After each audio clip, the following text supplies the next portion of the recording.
যে এবার আসেন সর্বশেষটা, আরেকটা তাওহীদ আছে, সেটা হলো কি তাওহীদুল আসমা ওয়াস সিফাত। আল্লাহ সুবহানাহু ওয়া তাআলার নাম এবং গুণাবলী। আল্লাহ সুবহানাহু ওয়া তাআলার নাম কয়টা? জি, আল্লাহ সুবহানাহু ওয়া তাআলার নাম অগণিত, অসংখ্য। তবে আল্লাহ পাক আমাদেরকে ৯৯টা জানিয়েছেন। জানানোর পরে নবী সাল্লাল্লাহু আলাইহি ওয়াসাল্লাম বলছেন, যে ব্যক্তি আল্লাহর এই ৯৯টা নামকে সংরক্ষণ করবে, দাখালাল জান্নাহ, সে জান্নাতে যাবে।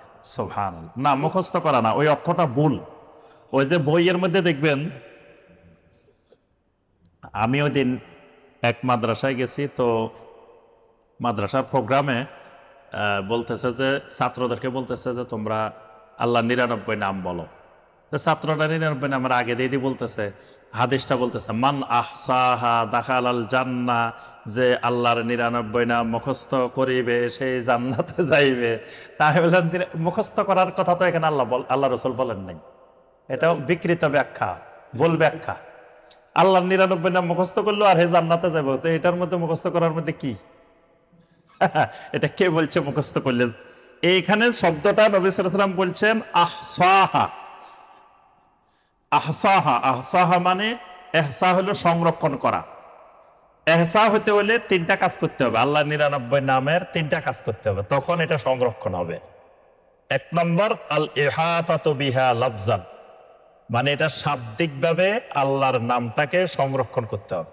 মানে এটা একটা কাজ। ধরেন আপনি নামগুলো শিখলেন, মুখস্থ করলেন, জানলেন, এটা সংরক্ষণ। এটা হলো একটা। হ্যাঁ।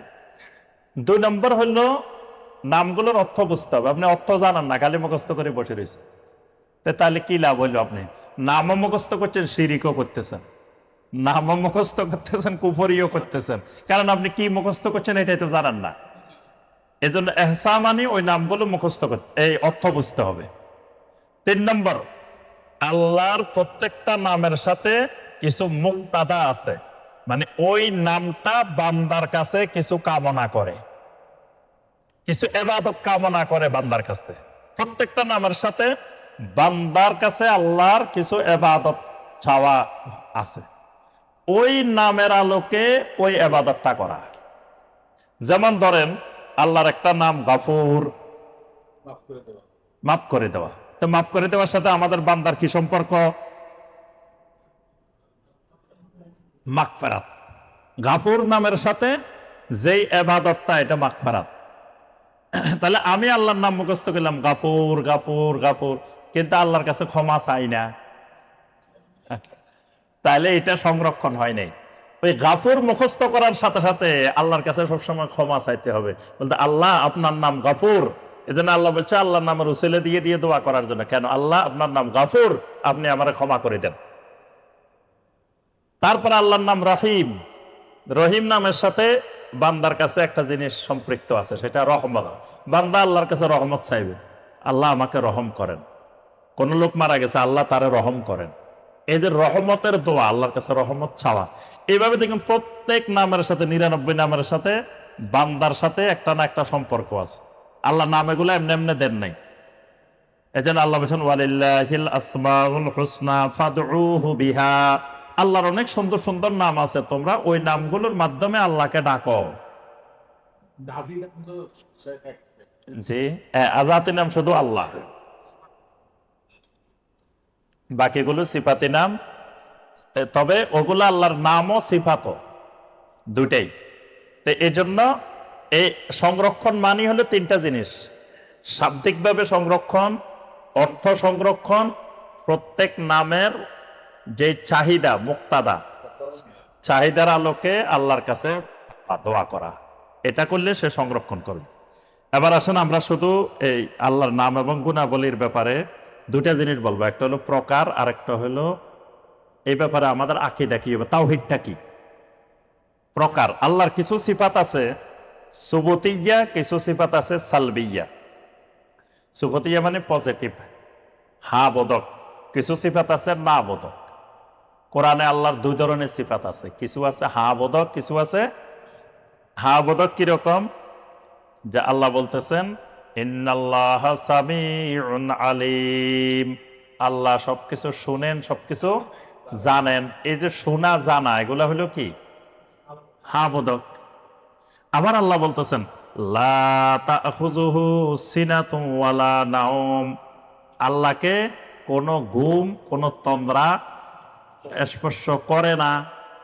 এটা আল্লাহর সিফাত। তাহলে এটা না বোধক, যে এগুলা আল্লাহর সাথে সম্পৃক্ত হয় না, ঘুম হয় না, তন্দ্রা হয় না। তারপরে কোরআন আল্লাহ বারবার বলছেন আল্লাহ বান্দার উপরে জুলুম করেন না, এটা আল্লাহর সিফাত। তাহলে জুলুম না করা, তাহলে এগুলা হলো না বোধক সিফাত। আবার কিছু হলো আবোধক সিফাত। না, নাউজুবিল্লাহ, আল্লাহর শানে বদগুণ না। হ্যাঁ, মানে এইভাবে বলবো না আমরা। হ্যাঁ, জি। তো এটা হলো মানে ওই গুণগুলো আল্লাহকে ধরে না। যেমন আল্লাহর কোনো সন্তান নাই, লাম ইয়ালিদ ওয়ালাম ইউলাদ, আল্লাহর সিফাত। আল্লাহ কারো সন্তান নন, কারো সন্তান নাও। তাহলে এগুলো হলো আল্লাহ এগুলো থেকে মুক্ত। এই জন্য সবচেয়ে বড় জিকির সুবহান আল্লাহ। সবচেয়ে বড় জিকির কি? সুবহান আল্লাহ। দেখবেন যত ফজিলত আছে সুবহান আল্লাহ তামলাউল মিজান। নবী সাল্লাল্লাহু আলাইহি ওয়াসাল্লাম সুবহান আল্লাহ মিজানকে পরিপূর্ণ করে দেয়। সুবহান আল্লাহি ওয়া বিহামদিহি সুবহান আল্লাহিল আযীম। এটার ব্যাপারে তো অনেক ফজিলত, সাকিলাতানে ফিল মিজান হাবিবাতানে ইলা রহমান। তারপরে সুবহান আল্লাহি ওয়া বিহামদিহি আদাদা খালকিহি ওয়া রিদা নাফসিহি ওয়া জিনাতা আরশিহি ওয়া মিদাদা কালিমাতিহি। দেখবেন যত জিকির আছে সব সুবহান আল্লাহর ফজিলতওয়ালা জিকির, মানে খুব ফজিলত, খুব বরকত। কেন? কারণ সুবহান আল্লাহ ঘোষণার মাধ্যমে আল্লাহর সাথে যুগে যুগে মুশরিকেরা যত নেগেটিভ সিফাত যুক্ত করছে এগুলা থেকে আল্লাহকে মুক্ত ঘোষণা করা হয়। সুবহান আল্লাহ মানে সুবহান আল্লাহি আম্মা ইউশরিকুন, সুবহান আল্লাহি আম্মা ইয়াসিফুন। কোরআন অনেক জায়গায় দেখবেন মুশরিকেরা যা আল্লাহর সাথে শিরিক করছে, মুশরিকেরা আল্লাহর সাথে যা সংযুক্ত করছে, এগুলা থেকে আল্লাহ মুক্ত, পবিত্র। তা আল্লাহকে পবিত্র ঘোষণা করার এই জন্য এত ফজিলত। সুবহান আল্লাহ। আচ্ছা, এরপরে আসেন পজিটিভ যে সিফাতগুলো আল্লাহর, এগুলা আবার দুই ধরনের আছে। একটা হলো জাতিয়া, একটা হলো ফিউলিয়া। জাতিয়া মানে আল্লাহ নিজের সাথে সম্পৃক্ত, আর একটা হচ্ছে আল্লাহর কাজের সাথে সম্পৃক্ত। কিছু আছে আল্লাহ নিজে করেন, নিজে, যেমন আল্লাহর হাতের কথা আসছে কোরআনে, আল্লাহর হাত। হাতটা কার সাথে সম্পৃক্ত? আল্লাহর জাতের সাথে সম্পৃক্ত। আবার কোরআনে আসছে যে আল্লাহ সুবহানাহু ওয়া তাআলা সৃষ্টি করেন, আল্লাহ সুবহানাহু ওয়া তাআলা দান করেন, আল্লাহ রাব্বুল আলামিন অবতরণ করেন। এগুলো হলো আল্লাহর কাজ। আল্লাহ রিজিক দেন, তাহলে রিজিক দেওয়া আল্লাহর কি কাজ। তারপরে সৃষ্টি করা, এটা আল্লাহর কাজ। কিছু সিফাত আছে এরকম আল্লাহর কাজের সাথে সম্পৃক্ত, কিছু সিফাত আছে আল্লাহর নিজের সাথে সম্পৃক্ত। নিজের সাথে সম্পৃক্ত যেগুলো, এগুলো দুই ধরনের।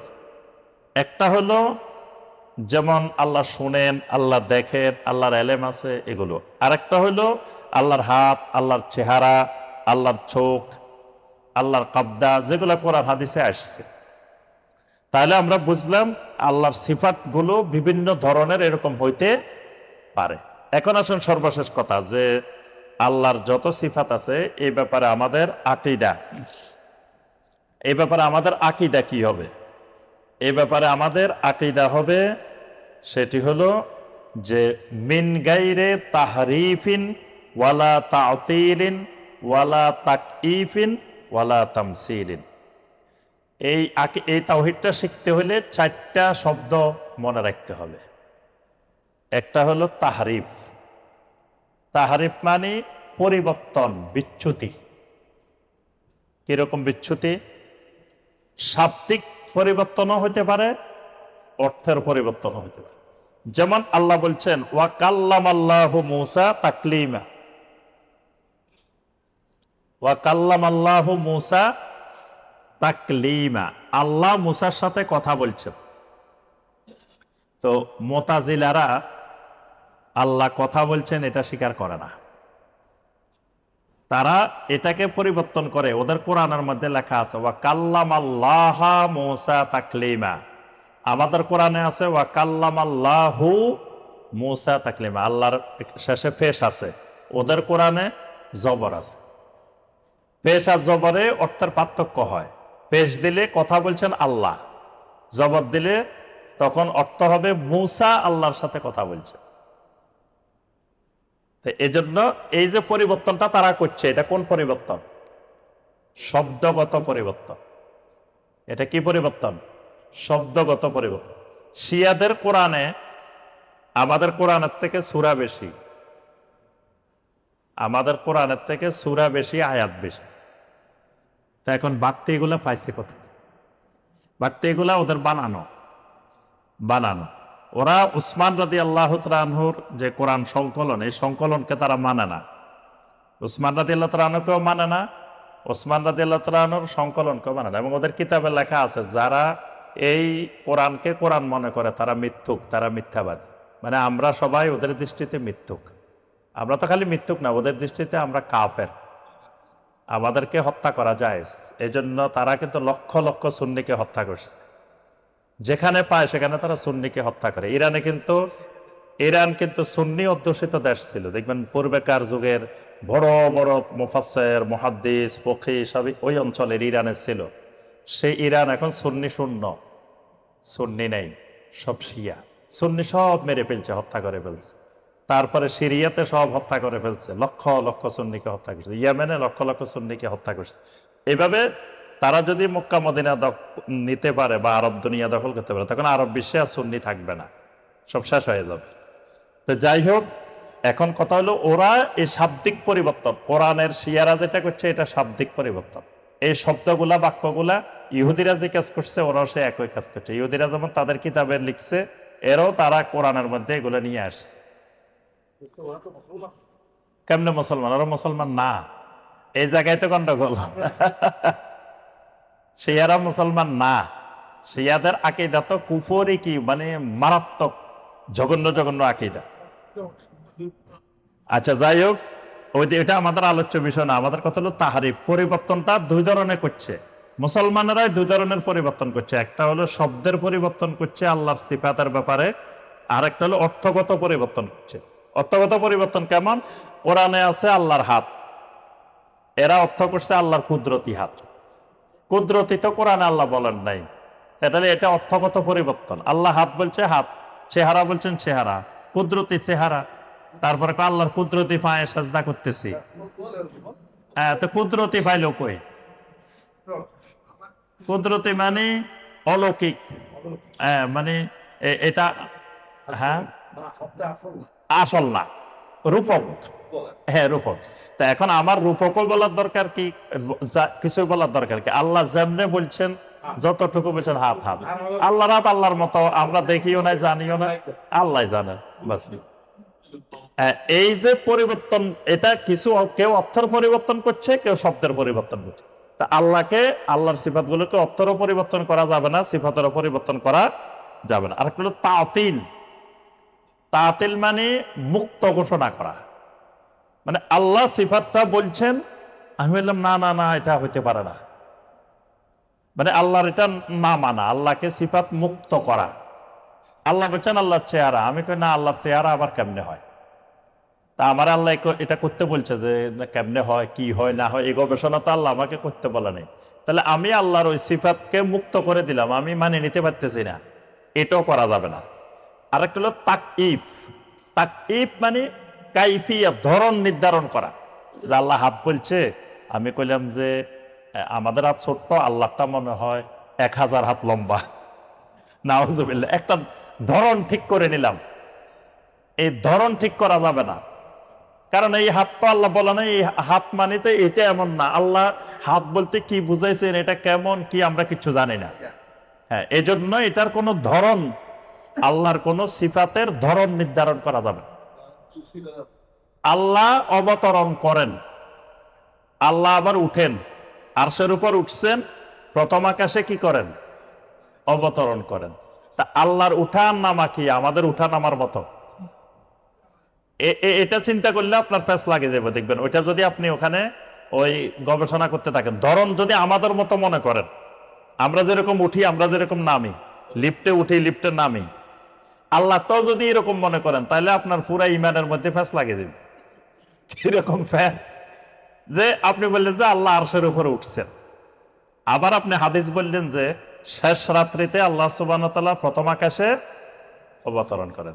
তো শেষ রাত্রি তো 24 ঘন্টাই, এক দেশে না এক দেশে, এক জায়গায় না এক জায়গায়, তো শেষ রাত্রি আছেই। তাহলে আল্লাহ তো প্রথম আসমানেই থাকেন, 24 ঘন্টায় তো প্রথম আসমানে। তা আল্লাহ আরশের উপরে আবার কখন উঠেন? এবার ফ্যাস লাগিয়ে গেছে না? তো এটা ফ্যাস লাগার কারণ কি? ওই আপনি উঠা নামাটারে আমাদের মতো মনে করে ফেলছেন, মাখলুকের মতো মনে করে ফেলছেন।